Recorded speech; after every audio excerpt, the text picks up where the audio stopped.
இன்றைக்கி நம்ம வந்தவாசி பக்கத்தில் இருக்க தென்னாங்கூருன்ற பிளேஸில் இருக்க பாண்டுரங்கன் கோவிலுக்கு போனோம். பிளான் எதுவும் இல்லை, சடனாக ஒரு வேளை அந்த பக்கம் போக வேண்டி வந்துருந்துச்சு. பார்த்தா இந்த கோவில் ரொம்ப நாளாக எனக்கு போகணுன்னு இருந்தது. பார்க்குறதுக்கு ரொம்ப ஆர்கிடெக்சர் நல்லாயிருக்கும் அப்படின்னு நான் முன்னாடியே பார்த்துருக்கேன். அதனால போகணுன்னு இருந்துச்சு. அந்த பிளேஸுக்கும் கோவிலுக்கும் 4 கிலோமீட்டர் தான் இருந்துச்சு. சரி போகலாம், போயிட்டு பார்த்துட்டு வரலாம் அப்படின்னு சொல்லி நாங்கள் அந்த கோவிலுக்கு போனோம். பார்த்தோன்னா நேற்று தான் சர்வ ஏகாதேசி அப்படின்னு சொல்லிட்டு நல்லா கூட்டமாக இருந்துச்சு. பார்க்குறதுக்கே ரொம்ப அழகாக இருந்துச்சு. கோவிலுக்குள்ளேயும் அலங்காரம் வருஷத்துக்கு 3 தடவை தான் இந்த மாதிரி அலங்காரம் நடக்கும் அப்படின்னு சொன்னாங்க. ரொம்ப அழகாக இருந்தது பார்க்குறதுக்கு.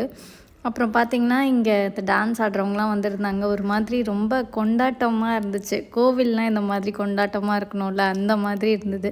பார்க்குறதுக்கே ரொம்ப அழகாக இருந்தது. கோவிலோட ஆர்கிடெக்சர் வெளியிலேருந்து பார்க்குறதுக்கு எல்லாமே சூப்பராக இருந்துச்சு. டைம் கிடச்சிதுன்னா நீங்களும் போயிட்டு பார்த்துட்டு வாங்க.